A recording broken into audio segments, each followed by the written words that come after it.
This is James Lutzer for Round 8 Boxing. Delighted to join with Andrew Moloney. Andrew, how are you, mate? I'm good, mate. How are you? Yeah, all good, mate. All good, thank you. Obviously, yeah, I say you're back in the gym. You're never out of the gym, but you've now got a fight date in line as well now. So, you've been out of the ring since December. Half a year now. What you been doing in that time apart from being in the gym? No, honestly, I've been in the gym. I had a good win in December. I got through that fight, fairly quickly. It was only 2 rounds, I believe. So I was back in the gym 2 days later and kept fit. Stayed in the gym and continued to work over the Christmas break and in the new year. And I was hoping to start the year early with another fight, but unfortunately, things didn't go that way. But that win in December put me in a really good position, moved me up the rankings, particularly in the IBF, which landed me in a world title eliminator now. So that's the reason for the wait, is just waiting for that to get ordered and get things to put together. And the wait's almost over. We've only got a couple of weeks to go now. I head off to back to America in 2 weeks from now, or just under 2 weeks, and finish off camp over there. And then, only a couple of weeks after that, off to Mexico for the world title eliminator against Argi Cortes. So really, really pumped for it. Just can't wait. I can imagine. Obviously, like you mentioned, back to winning ways in December after a defeat. You was very frustrated, very upset with your last defeat. How good and how nice was it for you to get that victory in December and get that off your back almost? Because you're only as good as your last fight, as they say. Yeah, that's right. Obviously a lot of frustration after that fight with Guevara in May. Also a lot of frustration that I went into that fight with a torn bicep and needed to have surgery post fight. So the frustration of the loss and then not being able to get back in the gym and taking a bit of time to have to rehab the arm and get it strong again, and a lot of sort of painful work that you just is boring and you don't want to do, and not being able to train properly. But yeah, it healed up quite quickly. The arm feels really, really strong now. Was happy to get back in the ring before the end of the year, and had a really good win in December and felt great. And honestly, the way I've been boxing in the gym recently, I'm on fire at the moment. Boxing better than ever by a long shot. I really feel like found my groove now. Had a lot of fights now, obviously very experienced, and I feel like that experience is really starting to pay off. I'm as I said, boxing better than ever. One thing that really intrigues me about you and your brother as well, actually, is I mean, I've known you both for over 5 years now. And as I mentioned at the start, you're both always in the gym. A lot of fighters worry about overtraining and need that break, need that time away from the gym. But I don't feel like you or Jason really ever stay away from the gym, but you don't ever seem like you've overtrained either. What is it with the Maloneys and why how do you keep in such good fighting shape and fighting peak when it comes to fights? Yeah, to be honest, I've had people tell me before that you need to take time off. You got to take a month off after a fight and things like that. And honestly, I've tried having time off from after fights, and I honestly think it's the worst thing a fighter can do. I feel like the real improvements in your boxing happen outside of training camp, where you can really just zone in and just spend time on maybe one punch or one particular thing, and really just work on that for weeks and weeks to improve.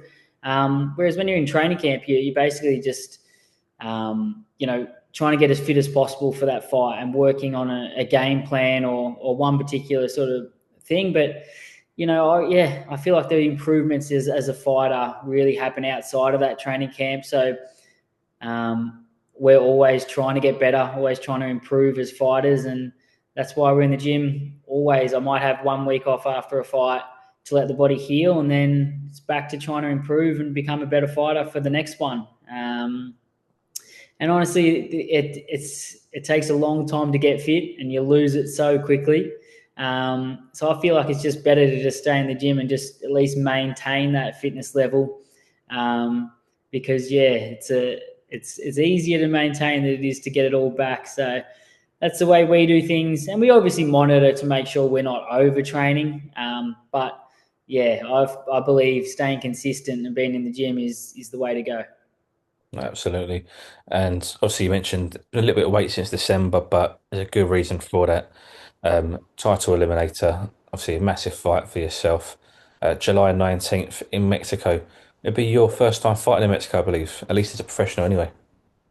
Yeah, no, it is. I haven't been to Mexico actually, so yeah, I'm looking forward to getting over there. All my favorite fighters are all Mexican. Love the Mexican sort of history in boxing, so I'm really looking forward to getting over there. Um, Obviously it's never ideal going to an opponent's backyard, but the way I'm boxing in the gym, as long as I box like that, like I have been in the gym, I can't see any way that this guy can beat me. If I'm being completely honest.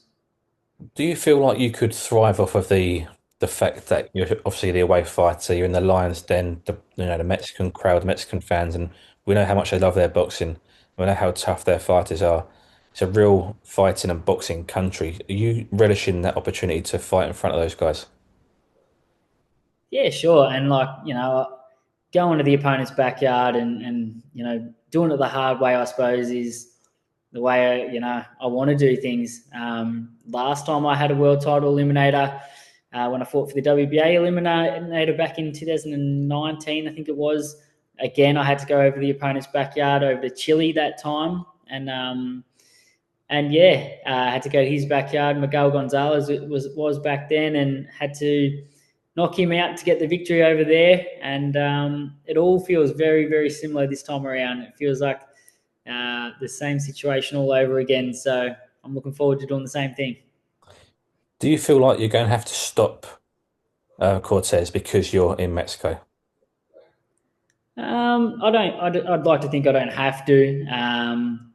Yeah, I think the way I've been boxing in the gym, as long as I win this fight convincingly, which I believe I will, yeah, we're going to have neutral. The IBF has guaranteed we're going to have neutral officials. So yeah, look, I'm just hoping that I get a fair shake over there, and if the knockout comes, then beautiful. I'll absolutely be trying my best to get the knockout, but yeah, I'd like to think and or hope that I don't need to get that. See, he's got a fairly solid record, 27 wins, four losses, two draws. All four losses have come through on the scorecards. He's never been stopped before. So if you do that, you'll be the first person to do that. And Cortez hasn't fought since August last year as well. So been out the ring a little bit longer than yourself. It'd be almost a full 12 months since he's been in the ring when you do enter that ring. Do you think that gives you the slight edge as well? Yeah, that probably gives me a little bit of an edge. His inactivity. I know he has been training though. I know he was just recently over in Japan as a sparring partner for Kazuto Ioka for his world title fight. So he's obviously been in the gym, but yeah, look, he hasn't fought for almost 12 months when we fight. So yeah, I think that inactivity is never really a good thing for a fighter. But yeah, I'm not sort of banking on that. I've watched a lot of footage of him. We've studied him. He's a good fighter, as you'd expect in a world title eliminator. But I just believe I do everything just that little bit better than what he does, and that's what I look at on showing on Fight Night. That's it. He's in this position because he's earned his stripes just like you have yourself, Andrew. You mentioned you studied him a lot for this camp. Is that something you do every camp? Do you personally study your opponents?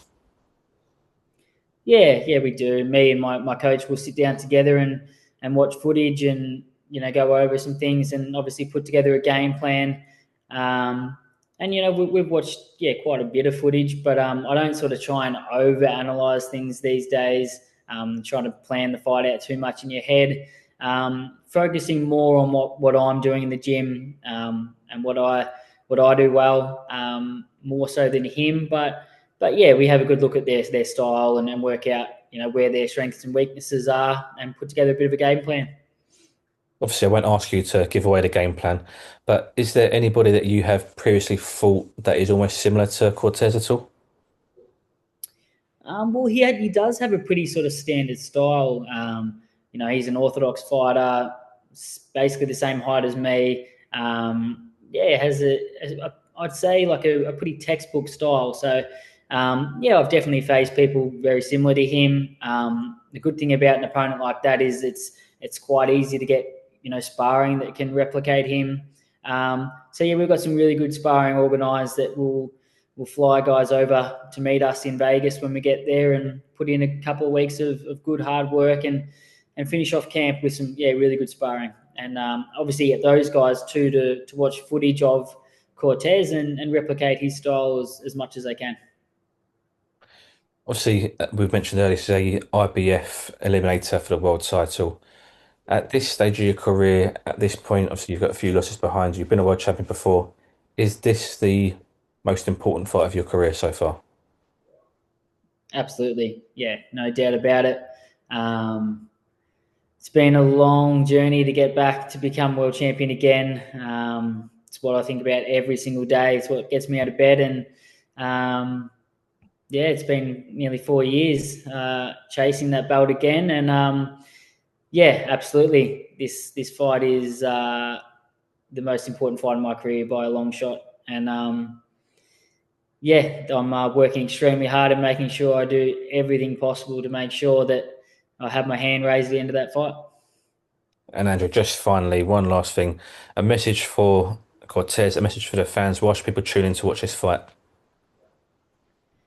No, I believe our style is going to clash perfectly. I think it's going to be a great fight for the fans watching, and particularly the Mexican fans there live. Yeah, really looking forward to getting over there, fighting in Mexico, fighting in his backyard, doing it the hard way, and put myself in the position to become world champion again in 2025, and finishing this year off with that IBF belt strapped around my waist. So can't wait. Absolutely, Andrew. Always a pleasure. Thank you for your time, mate. Thank you, mate. Appreciate it.